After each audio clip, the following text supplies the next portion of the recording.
Good morning, friends. Our speaker this morning is Mr. S. Gopalan.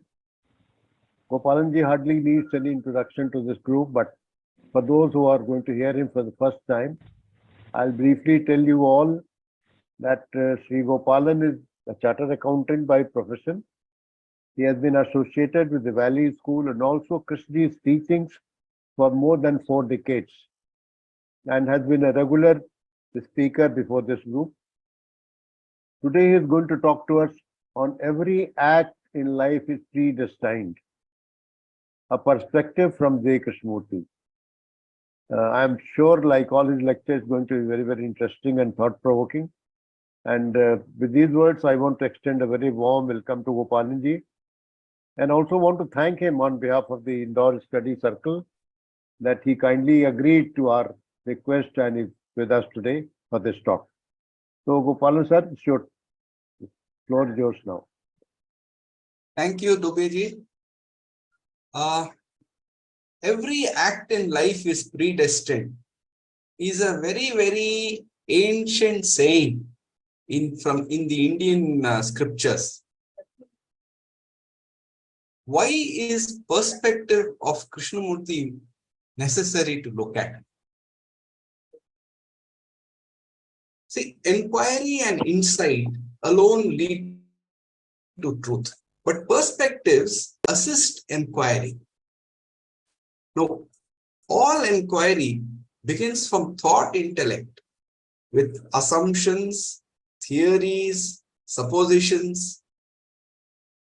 An assumption, a theory, or a supposition to be capable of inquiry must first be logical. If that assumption, theory, or supposition demands unquestioned belief instead of logical examination, then inquiry is not possible. Now, Krishnamurti gave his last talk on 4th of January 1986.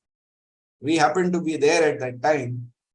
And there's a mailing list on which we have been sending clips of from Krishnamurti's talks of the last 10 years. We said Krishnamurti in India 1976 to 1986. Today happened to be the last clip, and that's the end of that topic. And that last clip was that last bit of the last talk, where Krishnamurti said, creation is something that is most holy. That's the most sacred thing in life. And if you have made a mess of your life, change it. Change it today, not tomorrow. If you're uncertain, find out why and be certain. If your thinking is not straight, think straightly, logically. Unless all that is prepared, all that is settled, you can't enter into this world, the world of creation. So begin with logic and discard what is not true for oneself. It may be true for somebody else, but if in one's logical inquiry something is untrue, discard it. This is the process of inquiry as I understand it. So look at this statement, every act in life is predestined. It goes against everything that has been given to us by modern education. One recent seer who talked about this was Ramana Maharishi. And this statement is generally dismissed as a fatalistic approach in India. It's not fatalistic. That's, I think, a misconception that the West has taken without understanding what the statement really implies. So let's look at how Maharishi brought this up. The first time he brought it was at the age of 24. Ramana Maharishi had left home at the age of 19 and he came and stayed in Tiruvannamalai. And after some time, the family found out where he was and the mother came there to plead with him to come back home. Now the Maharishi was in silence and he was not answering any request of the mother. And she was weeping and very emotional, understandably. So somebody who was seated next to the Maharishi said, look, the mother is weeping and crying and asking, you have to give some answer. And he gave him a piece of charcoal. And the Maharshi wrote on the floor with that piece of charcoal. This is written in Tamil, so now translated into English. In accordance with the prarabdha or destiny of each, the one whose function is to ordain makes to act. What will not happen will never happen, whatever effort one may put forth. And what will happen will not fail to happen, however much one may seek to prevent it. This is certain. The part of wisdom, therefore, is to stay quiet. This was the Maharishi's answer to his mother. Some 7 or 8 years later, somebody asked him this question: has man any free will, or is everything in his life predestined and preordained? And the Maharishi's answer was, free will holds the field in association with individuality. As long as individuality lasts, so long there is free will. So the primary requirement in that line of thinking was the surrender of the idea of individuality. Now, it's a very common perception that I get to hear all the time, that Krishnamurti is very difficult to understand. He goes above your head. Very, very common. And I always differ, because Krishnamurti is talking in very simple language. It can't go over your head unless you're not willing to really listen to what is being said. So, but one of the things that we must accept is that understanding Krishnamurti's message requires, amongst others, a keen intellect. But at the same time, intellectual activity strengthens the idea of individuality, the ego, the I. It's exactly the opposite of surrender. So, are these two perspectives contradictory? Or do they both spring from the same root? That's really the question that I'm asking today. So, as we pointed out earlier, investigation necessarily has to be logical. It cannot be based on blind or unquestioned acceptance of any assumption, whoever may be the person making that statement, including Krishnamurti himself. So, a human being is the one who investigates and inquires. And therefore, we need to ask first, who is a human being? How did he come into existence? We need to begin with creation, which Krishnamurti talked about in that last talk. Now, the modern scientific theory of creation is called the Big Bang theory. And essentially, it says, about 8 billion years ago, the Big Bang resulted in the formation of the universe in an instant and out of nothing. The universe has been cooling and expanding ever since, resulting in formation of matter. From matter, all organisms are formed. Human body arises from matter. Thought is a function of the brain that is in the body. Hence, matter results in thought. And therefore, death is the end of everything. This is the logical sequence if you follow the Big Bang theory. And apparently, this is supported by Krishnamurti when he keeps saying thought is a material process. Now, the Big Bang theory is not completely logical, especially in its beginning, because it's based on this assumption that the universe was formed in an instant out of nothing. That is not logical. After that, of course, everything becomes logical. So there's an alternate view of creation of the universe in the Indian tradition. Let us examine and see whether that is logical.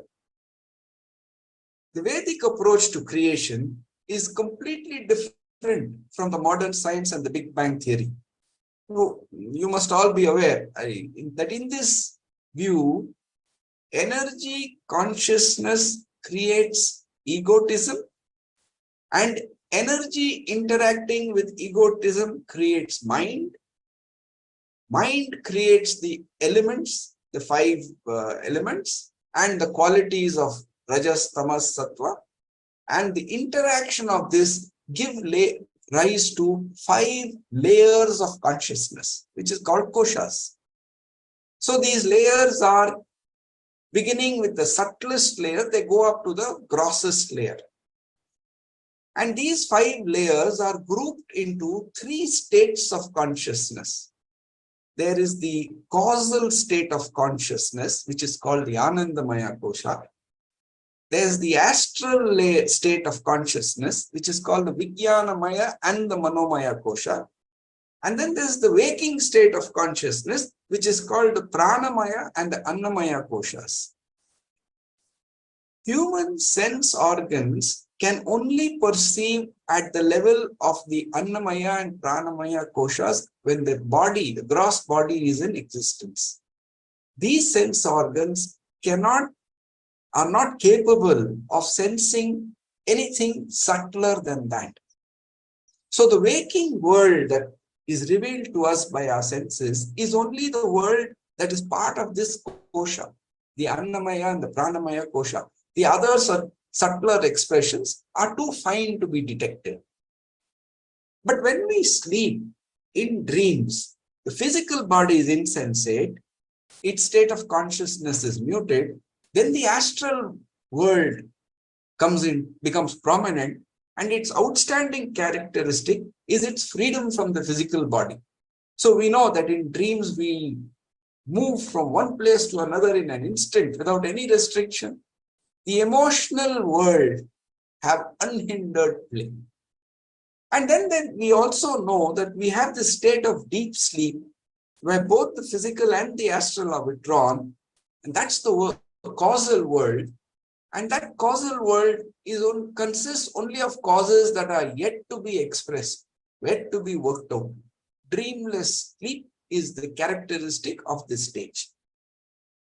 And therefore, in this line of thinking, death is not the end of anything. It is only the dissolution of the outermost Annamaya and Pranamaya Koshas. The other states of consciousness do not break down. And therefore, the consequent result of this whole deduction is, it is mind which produces matter, not matter which produces mind. And this mind is consciousness, Panchabhutas, the 5 elements, and the 3 qualities. Therefore, death is not the end of anything. It is only a transition. This is a logical deduction from this whole approach. Now, do we see a similar approach with Krishnamurti too? We know many of Krishnamurti's statements, consciousness is its content. What is mind in Krishnamurti? So when Krishnamurti keeps saying, when you observe your own mind, you are observing not only the so-called upper levels of the mind, but also watching the unconscious. You are seeing what the mind actually does. And once in a while, he slips from that terminology, and then he points out, without the actual physical brain, which is the result of the past, which is the outcome of evolution of many thousand yesterdays, with all its memories and knowledge and experience, is not that brain part of this total mind? The mind in which there is a conscious level and the unconscious level. So this is one of those rare occasions where Krishnamurti is pointing out that even the brain is part of the mind, and it's not the same. Mind is not thought. That's a deduction that comes through. Now, Krishnamurti also keeps saying thought creates the thinker. When he says there is first the process of thought, and then thought creates the thinker. Obviously, the thinker then establishes himself as a permanent entity apart from thoughts. Now this, we have heard this so many times over decades of Krishnamurti's talks that we don't question this for ourselves. Is this so? Does thought create the thinker?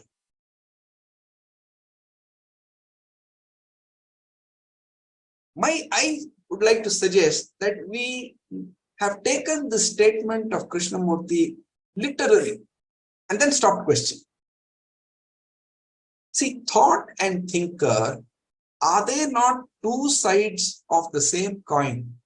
If you pick up one, you have to pick up the other. Can you have thought without the thinker, or can you have thinker without the thought? They come together. Thought can only operate from memory. Without memory, there is no thought. So then the question comes, where is this memory stored? Memory requires a material medium in which to store. So in the olden days, they carved in stone or they painted on walls. That's the medium of storage, some material medium. Now we know from the quantum theory, which has been there for nearly 100 years now, that matter doesn't exist only in one form.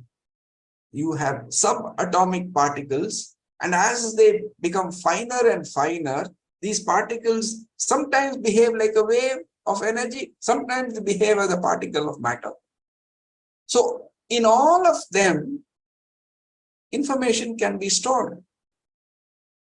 It's not that information can only be stored in the grossest form of matter. So there can be memories at the subtler levels of consciousness, because they are also those levels of consciousness are also arising out of states of matter. Now we also know from Einstein's famous equation of V is equal to mc squared that matter and energy are continuously interchanging, and Planck's constant even tells you how many times per second. If matter is becoming energy and energy is becoming matter, and there is information stored in that matter, what happens to that information when that matter becomes energy? Is it lost? Now, this is not a question we normally ask. Then comes another interesting observation. When matter is formed from energy, it comes in a fixed form. Oxygen always comes in atoms of so many electrons, so many neutrons, and then its properties are fixed. When matter comes as nitrogen, its properties are fixed. So that means that every form in which matter comes, there is a template, and energy gets confined into that template in a predetermined form. How can energy come into that predetermined form unless the knowledge for that, the information for that, is already within the energy itself? That's the only possible answer, that all this information on what form the matter should come must be present within the energy itself. And if the information about how matter should be, in what template it should come, should be present in energy itself, then all the information, other information that is stored in that material medium can also be stored within energy. So this vision of the ancient Vedic view, that when the outermost layers of the body disintegrate, the deeper levels of memory, the causal and the subtle, they remain.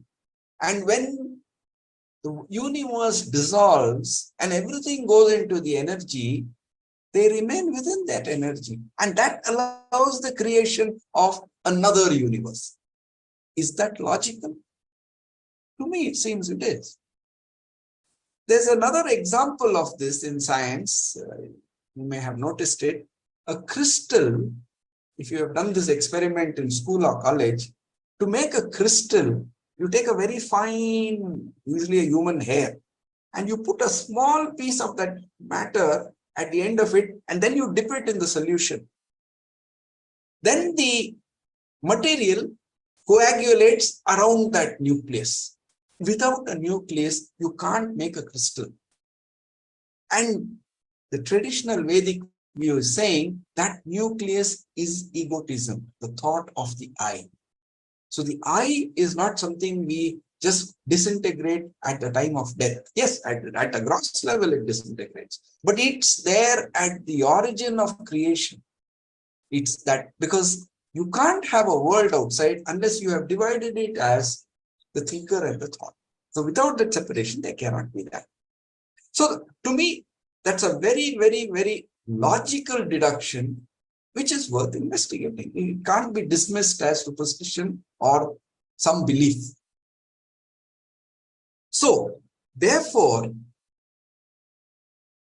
this statement that every act in your life is predestined flows from that causes which come to work themselves out manifest in the body. And that's the motive of the body coming into force. Those causes must manifest. That's extremely logical. And so I would like to now read two passages, one from Maharishi and one from Krishnamurti, and then I will put my question. In a question and answer with somebody, Maharishi said, it is true that work meant to be done by us will be done by us. But it is open to us to be free from the joys or pains, pleasant or unpleasant consequences of the work by not identifying ourselves with the body or that which does the work. If you realize your true nature and know that it is not you that does any work, you will be unaffected by the consequences of whatever work the body may be engaged in, according to destiny or past karma or divine plan, however you may call it. You are always free and there is no limitation of that freedom. This is Ramana Maharishi.